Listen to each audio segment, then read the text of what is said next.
यही कर दिया है ना, इसीलिए तुम्हारी छाती विरोधियों पट रही है। लेकिन अब तो अभी मोदी जी ने कहा है, अभी तो ये ट्रेलर है, असली पिक्चर तो 4 जून 4 बजे 400 पार करने के बाद दिखाने का काम करेंगे।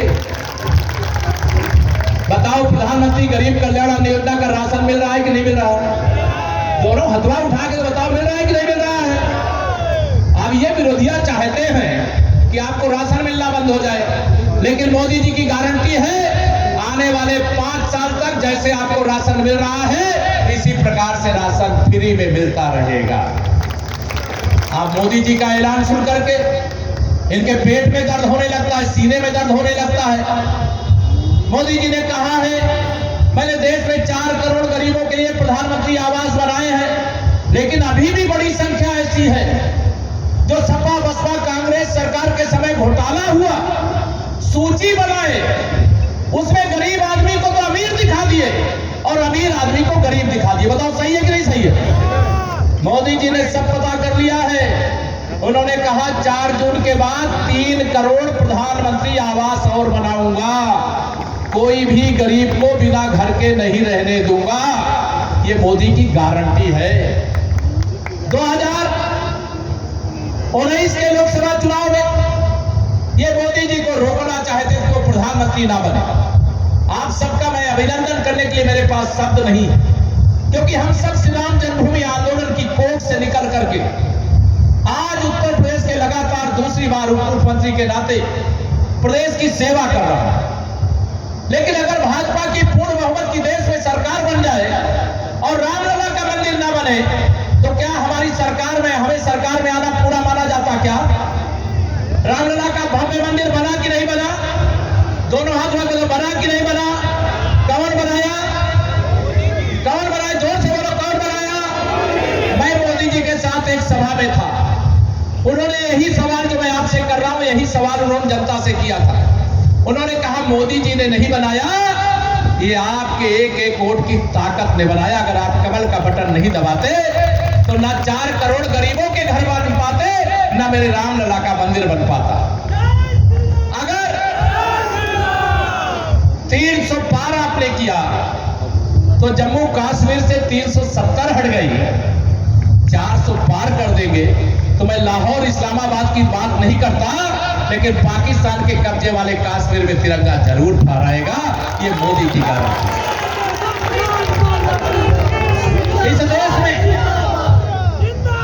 इस देश में सामान्य नागरिक संहिता की आजादी के बाद से लगातार मांग थी और भाजपा के 3 प्रमुख मुद्दे थे, राम मंदिर, 370, सामान्य नागरिक संहिता। मोदी जी ने वादा किया है तीसरी बार मोदी सरकार में सामान्य नागरिक संहिता लागू करने का काम करेगी। बाबा साहब भीमराव अंबेडकर ने स्पष्ट कहा है संविधान में कि धर्म के आधार पर आरक्षण नहीं दिया जाएगा। वोट बैंक की राजनीति करने वाले, वोट के नाम पर जिहाद करने वाले, पाकिस्तान के पास एटम बम है इसकी धमकी देने वाले, डाका डाला है ओबीसी एससी और 2017 के विधानसभा चुनाव में अखिलेश यादव जी उत्तर प्रदेश के मुख्यमंत्री थे, लेकिन आपने आशीर्वाद दिया। उत्तर प्रदेश से 325 विधायक जो रिकॉर्ड बना था, मुझे आप सब ने मेरा सम्मान रखा, मुझे ताकत देने का काम किया। 2019 में सपा बसपा के गठबंधन के बाद सबको अंदर से डर लग रहा था कि अब सपा बसपा का गठबंधन हो गया है, अब मोदी जी प्रधानमंत्री कैसे बनेंगे, कमल कैसे खिलेगा। धन है आप सब कि सपा बसपा के गठबंधन को धूल चटा दिया और कमल का फूल खिला दिया। मैं आपको कितना सम्मान करूं। आप 2022 के विधानसभा चुनाव में जब श्री अखिलेश यादव जी और समाजवादी पार्टी के गुंडे चुनाव के दौरान ही अहंकार के आकाश पर उछल रहे थे, लेकिन आपने उनके अहंकार को चूर चूर किया और समाजवादी पार्टी समाजवादी पार्टी है यह मोहर लगाने का काम किया। दूसरी बार उत्तर प्रदेश में भी हमारी सरकार बनाने का काम किया। इस समय सपा और कांग्रेस गठबंधन फिर इस चुनाव के मैदान में आया है, इंडी गठबंधन मैदान में आया है और वो कह रहा है कि हम तीसरी बार मोदी सरकार नहीं बनने देंगे। आप बताओ, तीसरी बार मोदी सरकार बनने से रोकने की औकात श्री राहुल गांधी और अखिलेश यादव में है क्या? दोनों हाथ में बताओ, है क्या?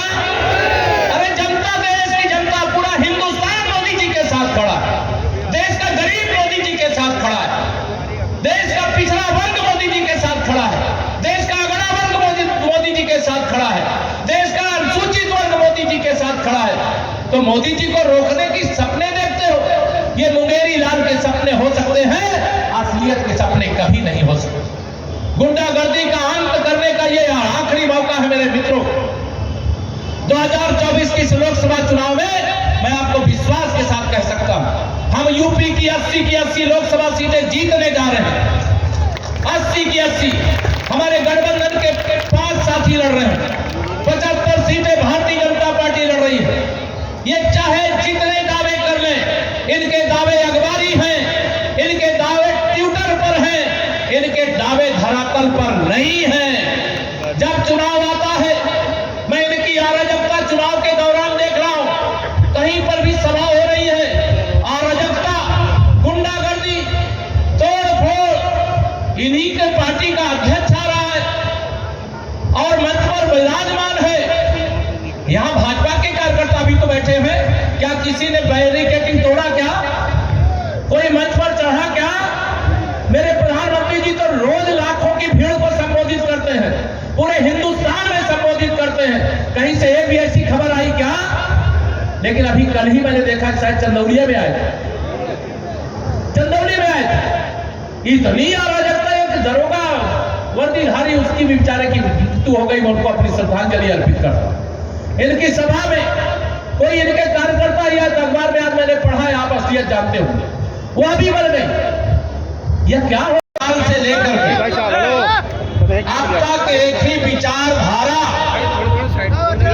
और एक ही पार्टी में अपना जीवन लगाया, खपाया। पार्टी के वरिष्ठ नेता, पूर्व प्रदेश अध्यक्ष माननीय डॉक्टर महेंद्र नाथ पांडे जी के समर्थन में आप सबका कमल के फूल पर आशीर्वाद मांगने के लिए आया।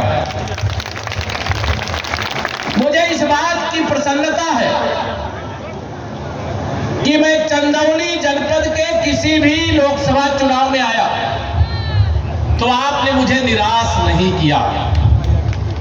आपने सदा विजय का आशीर्वाद दिया और मेरा आना सार्थक हो गया। मैं विधानसभा चुनाव में भी आया, तब भी आपने आशीर्वाद दिया, कमल खिलाया। मैं आप सबका, जितने भी मेरे पास शब्द नहीं है, जितना आभार प्रकट करूंगा वो कम होगा। मैं यहां से ही सबको हाथ जोड़ करके, चरण छू करके यथा योग्य सबका सम्मान करता हूं कि आपने मेरा सदा मान रखा, सम्मान रखा।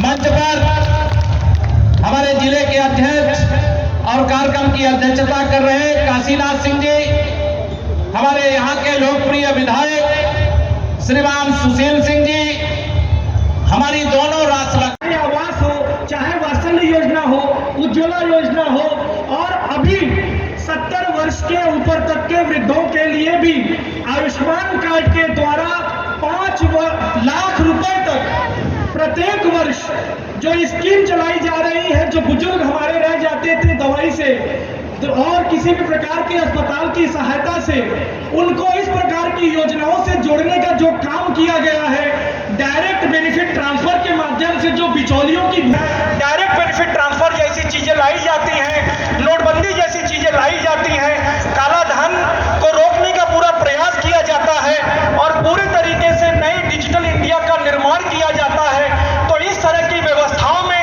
आप पूरे तरीके से बिचौलियों का और काले धन का और तमाम अन्य व्यसनों को रोकने का प्रयास करते हैं और उसमें प्रतिफल भी ये पाते हैं कि जो 11वें नंबर की अर्थव्यवस्था थी, वो अब पूरे तरीके से भारत की अर्थव्यवस्था पूरे देशों के जो पूरे समूह होते हैं 197 देश, उसमें 5वें पावदान पे आने का काम हुआ है। ये तभी सांसद, मिर्जापुर के पूर्व सांसद, वर्तमान में सैयद राजा विधानसभा के प्रभारी के रूप में काम देख रहे श्री नरेंद्र कुशवाहा जी से निवेदन करेंगे कि वो आए, कम शब्दों में अपनी बातों को रखते हुए मार्गदर्शन करें। नरेंद्र कुशवाहा जी।